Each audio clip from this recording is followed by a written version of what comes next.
aí, pessoal, sejam bem-vindos ao Emergencast, um podcast sobre emergências médicas. Eu sou a Malu Brum. Eu sou a Malu Endringer. E hoje nós vamos discutir sobre diarreia aguda. Isso. Eu vou te passar o caso, Malu.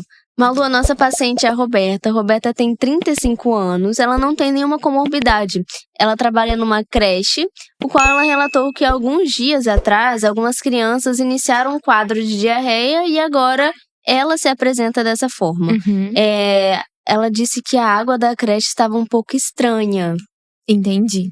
Então, a gente está diante de um quadro de diarreia aguda. Então, é aquele caso em que tem um aumento, né, do volume das fezes, diminuição da consistência e aumento também da frequência, geralmente mais do que 3 episódios.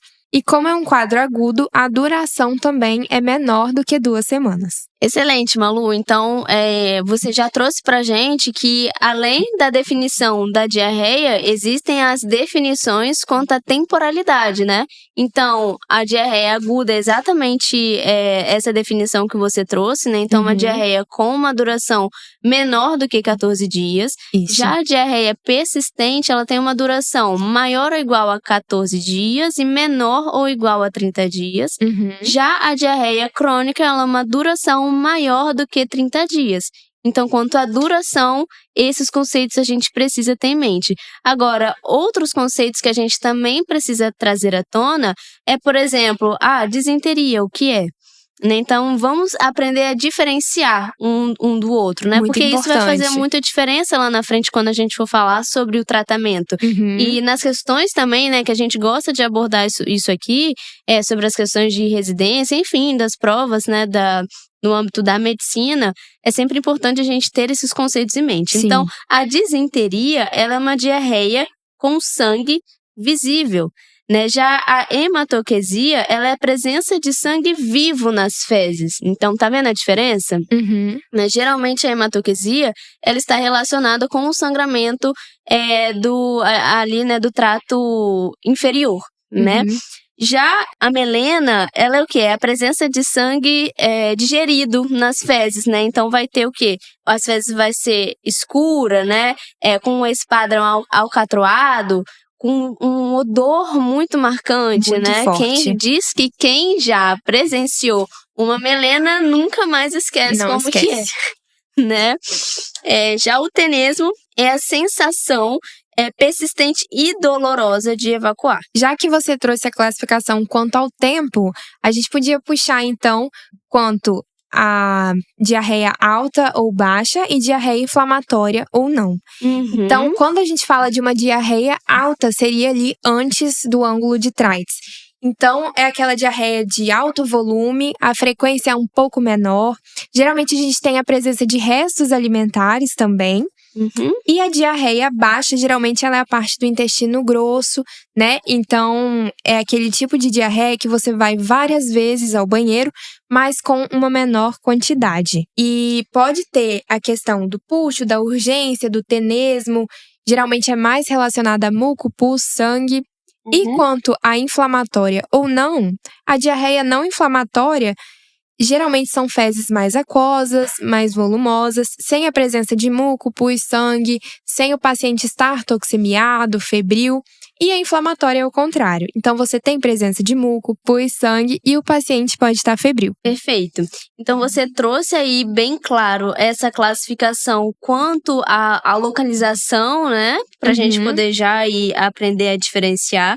E já trouxe uns breves conceitos sobre os mecanismos. Então, você explicou sobre a inflamatória, né? Então, pus, muco, o paciente vai se apresentar com uma febre também, né? Então, vai ter produtos de patógeno nessa inflamatória, né? Já na diarreia secretora, né? Porque a gente tem essa classificação, né? Então, vamos lá, só pra gente inicialmente fazer essa diferenciação. Então, uma diarreia inflamatória, a diarreia secretora, a diarreia osmótica e as alterações de motilidade. Então, agora, né, da secretora, ela vai ser muito volumosa, né? A secretora, ela principalmente, aí a gente já começa a relacionar aqui com a questão da etiologia, né?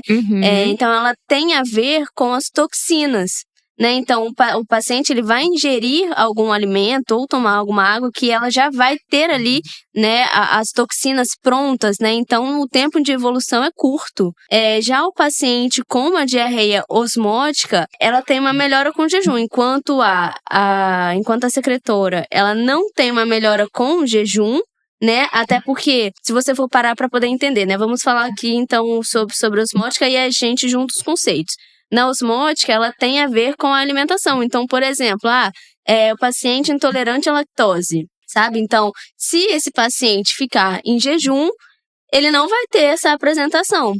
Diferente da secretora, né? Porque independente se ele está se alimentando agora ou não, ele ingeriu a toxina, né? Então, esse paciente é bem claro, assim, né? Nas questões de prova, isso tem que acender o alerta. Falou que melhora com jejum é osmótica, e se o paciente não melhora com jejum, já é secretora, e se tem produtos de patógenos, já é a inflamatória.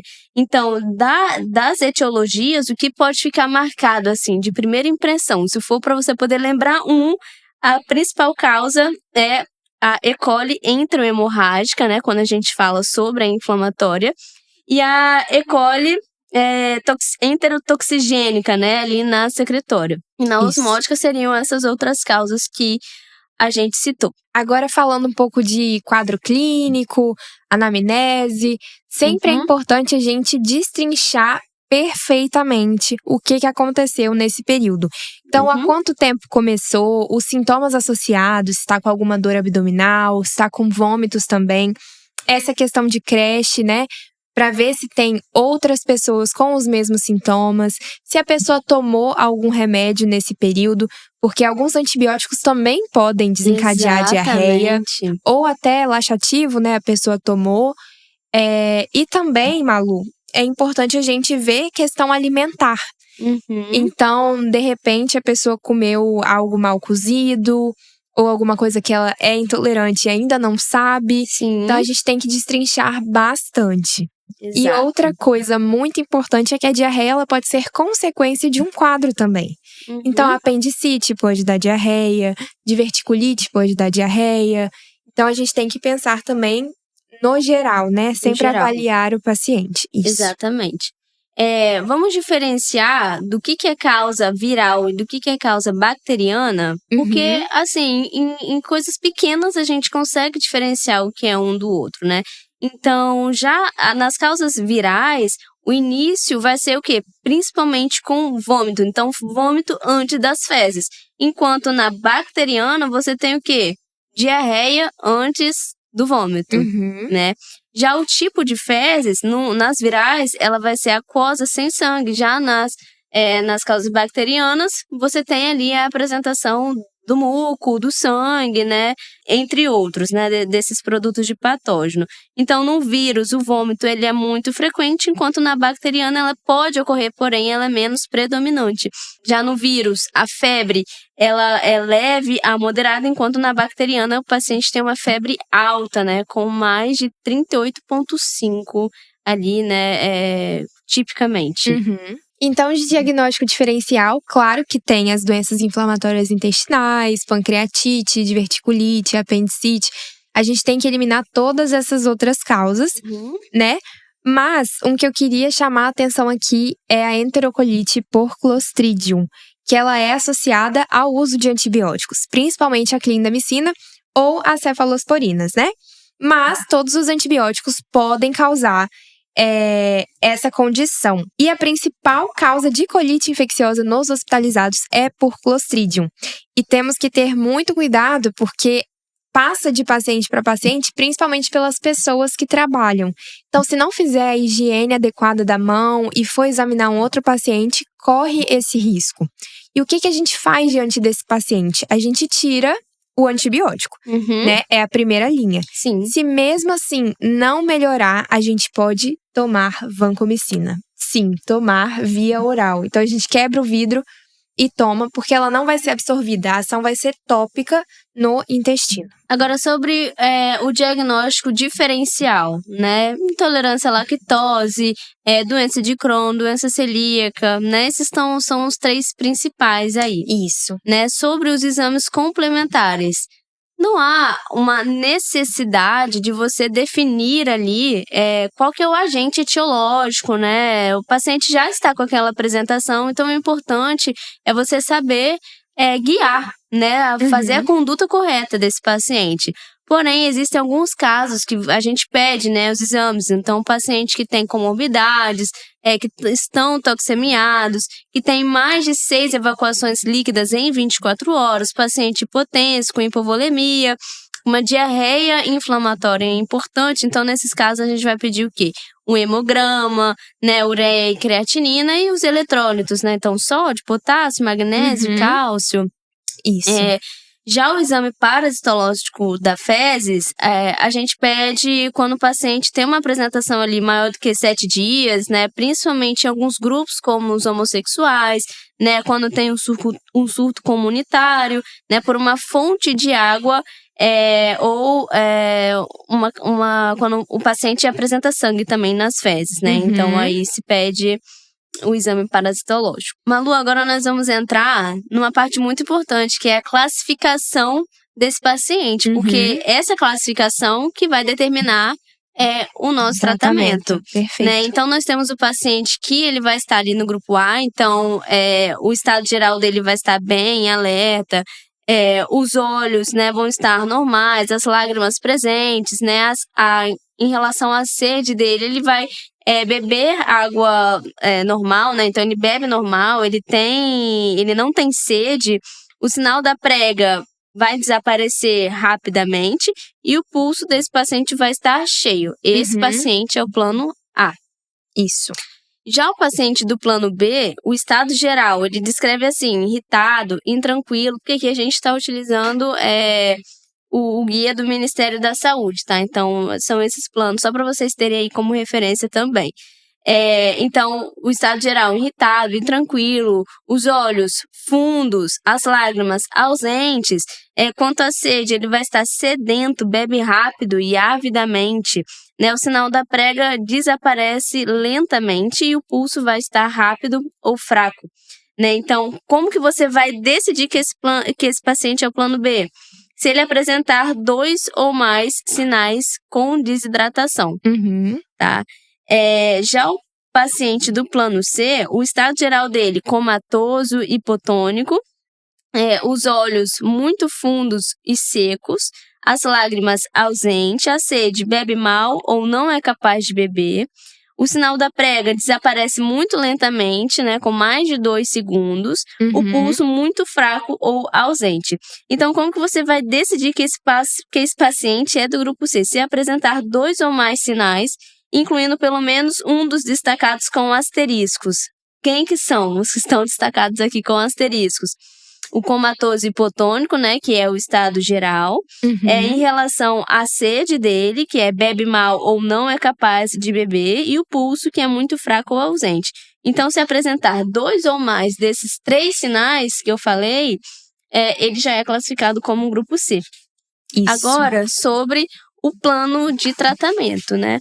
O paciente, Malu, que ele está no grupo A, basicamente, você pode mandar ele para casa, né? E o que você vai falar? Olha, aumenta a ingestão de água, mantenha a sua alimentação normal, né? E a cada evacuação você faz o soro de reidratação, os sais de reidratação oral, né? Então, esse paciente vai para casa, né? E aí, o que a gente tem que observar? Se esse paciente ele for adulto, o tanto de água que ele conseguir ingerir após cada evacuação é essa quantidade que ele vai tomar. Porém, se a gente estiver falando de crianças, se forem menores de 1 ano, a quantidade de líquido ali é entre 50 ml após cada evacuação, de 1 a 10 anos, de 100 a 200 ml, e se menores de 10 anos, a quantidade vai depender do que o paciente aceitar, né? E ficar atento, né, à questão dos sinais de alarme, né? Então, se houver uma piora da diarreia, né, aumento da frequência, se houver o aparecimento de vômitos, né, de sangue nas fezes, bom, tudo isso, todos os sinais de alarme, a gente tem que orientar tanto o paciente quanto o acompanhante dele para que o paciente volte para o hospital e seja reavaliado.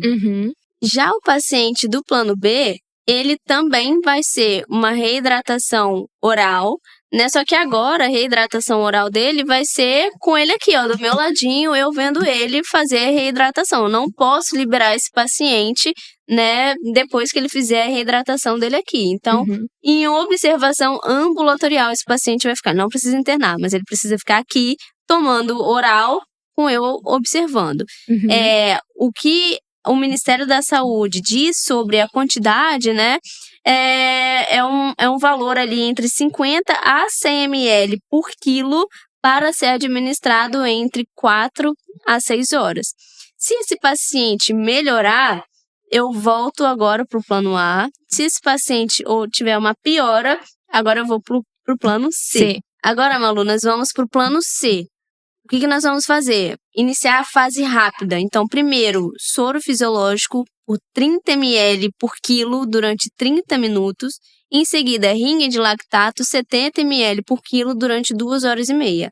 Logo em seguida, nós vamos para a fase de manutenção. Então, soro glicosado a 5% e soro fisiológico, né, na proporção 4:1. Como que vai ser isso?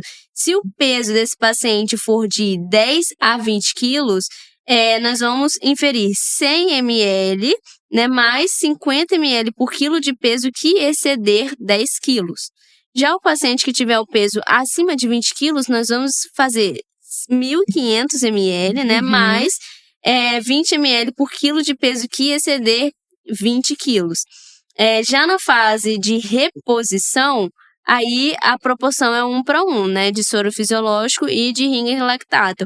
Então, iniciar com 50 ml por quilo por dia e reavaliar, né, esse paciente de acordo com as perdas que ele tiver e acrescentar o KCL, 2 ml a cada 100 ml de soro que esse paciente for repor. Quanto ao tratamento da disenteria, nós vamos iniciar ali com o ciprofloxacino. Se esse paciente não melhorar, a gente evolui para ceftriaxona. E só uma observação.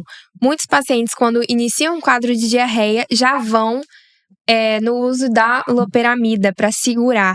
Só que isso pode ser perigoso. Se for uma diarreia inflamatória, principalmente, o seu corpo precisa eliminar aquelas toxinas. Então, às vezes, é até pior de você administrar esse tipo de medicamento. Né? Exatamente, não pode. Principalmente se tiver sangramento, algo assim, não pode.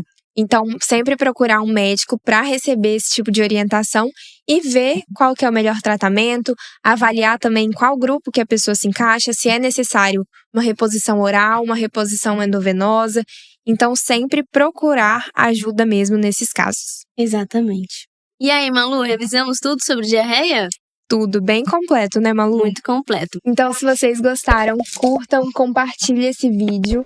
Ativem o sininho também para não perder nenhum episódio, que estão muito legais, né, Malu? Exatamente. Agora, lembrando sobre os nossos cupons de desconto, nós temos cupom na Medway. Pessoal, agora metade do ano, tem que dar um gás, né, para poder passar na residência no final do ano. Então, isso aí. Contem com a Medway, que é o melhor curso de residência. Eu super uso, a Malu também. E recomendo, é muito bom. Nessa reta final. Temos também a CalcMed, para quem tá no internato, tá dando plantão, tem calculadora super rápida, tem os fluxogramas também para quem quiser consultar. Então a gente também tem um cupom EmergenCast. Exato. E o DocStage, que é a nossa contabilidade, né? O Vitor e o Pietro utilizam e recomendam muito. Isso aí. Obrigada, pessoal. Até a próxima. Obrigada, beijos.